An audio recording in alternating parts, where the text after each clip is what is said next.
principalmente con hidroxicloroquina.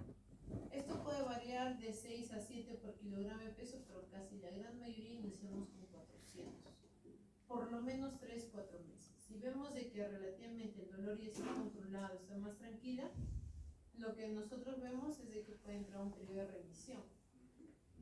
Y en el periodo de remisión lo ideal primero es destetar el corticoide, ¿no? De forma progresiva. Y señora, ¿sabe qué? Bueno, estamos bien, los reactantes de fase 1 están normales, usted clínicamente también está bien, no hay signos de que haya avanzado la enfermedad, se ha adaptado muy bien al tratamiento. Ok, empezamos a bajarle la dosis de la prednisona, perdón. Entonces empieza por media tableta interdiario, luego cada 2 días, luego cada 3 días, luego cada 4 días, hasta que la paciente por ahí te pueda decir, doctora, ¿sabe qué? Yo no consumo 4 días la prednisona y ya tengo un dolor intenso. Ok, entonces cada 3 días se consuma media tableta de prednisona. ¿Y por qué nosotros disminuimos o queremos sacar el corticoide del tratamiento de estos pacientes?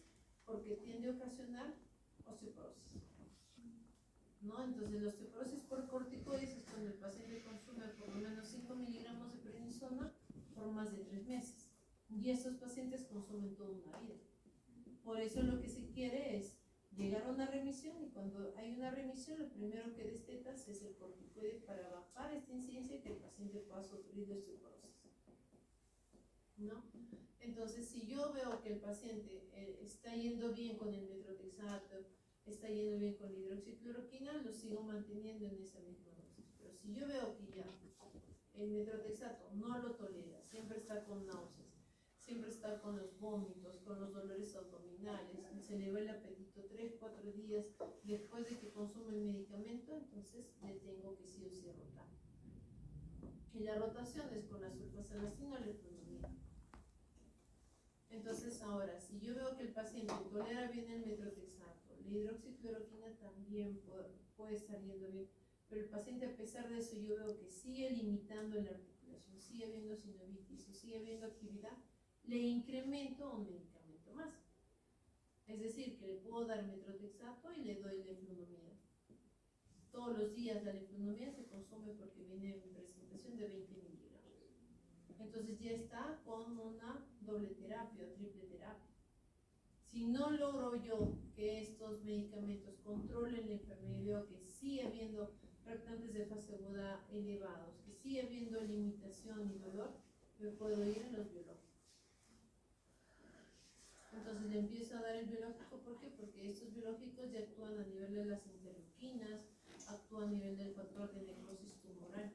Lo que va a hacer es inhibir el tema de su proceso de inflamación.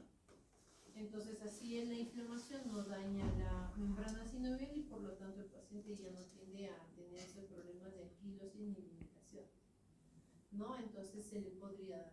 Si este biológico solo no resulta, se le puede agregar un IMAX sintético y se puede combinar con los dos. Entonces todo este tratamiento va a depender de cómo va la paciente, cómo está desarrollándose, cómo está evolucionando. Al final, cada paciente tiene personalizado su tratamiento. Algunas pacientes que tienen o que debutan con un factor reumatoide de 30, no hay mucha clínica, está tranquila, puede ser, entonces yo no le inicio con 15, le puedo iniciar con 12.5 y le inicio con la prednisona, su ácido fólico, perdón, la hidroxicloroquina y todo eso.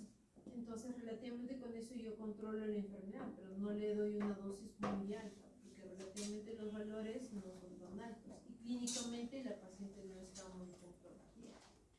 Ahora puede venir una paciente que clínicamente está limitada, está con mucho dolor y todo eso, y su factor reumatoide, su el anti-CCP es hasta 8, viene con un anti-CCP de 20 y un factor reumatoide de 35. Pero clínicamente la veo pues que está totalmente limitada, veo una sinovitis muy avanzada, le puedo dejar dosis más altas de metrotexato. Entonces todo eso va a variar conforme yo examino al paciente dentro de la clínica, ¿no? Dentro de lo que es el examen. Corticoides, la prednisona de Flacacort, son mis medicamentos o mis corticoides de primera línea que yo utilizo. Y analgésicos, pues, ¿no? Entonces, como les mencionaba, por ejemplo, el metrotexato tiene un tiempo de acción de 4 a 6 semanas. O sea, recién a esa fecha, el medicamento recién empieza a hacer su efecto sobre la paciente. Entonces, por eso se deja la hidroxicloroquina, porque la hidroxicloroquina, el mecanismo es detener el proceso de la inflamación.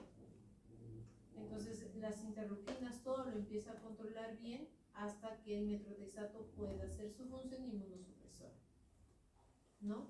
Y la dosis normal, como les mencionaba, es 15. La hidroxicloroquina normalmente se dice 7 por kilogramo de peso, pero casi todos empiezan con 7.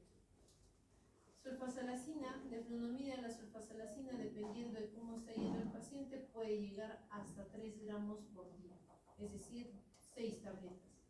Pero eso va a depender de cómo está el paciente. Leflunomida viene en una presentación de 20 miligramos y eso se da diario, al igual que la sulfasalacina.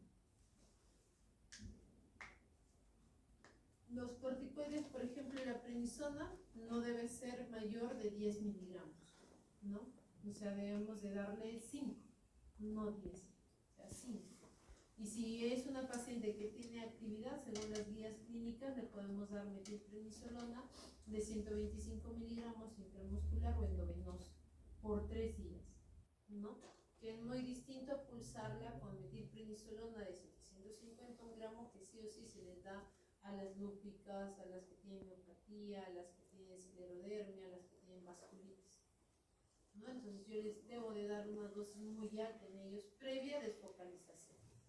En el caso de la artritis reumatoide, todas las guías nos indican que le deberíamos dar 125 miligramos.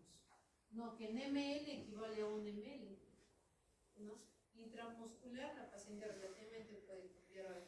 ¿Qué te enseña la práctica clínica? Que la betametasona también es útil para este tema de dolores crónicos que pueden tener los pacientes, ¿ya? Y las infiltraciones en las articulaciones dolorosas también proceden, pero siempre y cuando no veamos desgarro, siempre y cuando no haya líquido inflamatorio. Porque si el corticoide se mezcla con el líquido inflamatorio, sí puede producir una sepsis. Y sí podemos llegar a anquilosar la articulación y limitarla a la paciente. Entonces, yo examino bien, no tiene líquido, no tiene nada, le puedo proceder a la infiltración. De todas maneras, yo ingreso con la aguja para infiltrar, tengo que hacer el aspirado para ver si no hay nada. Si no encuentro nada, entonces con la libertad se le ingresa el medicamento.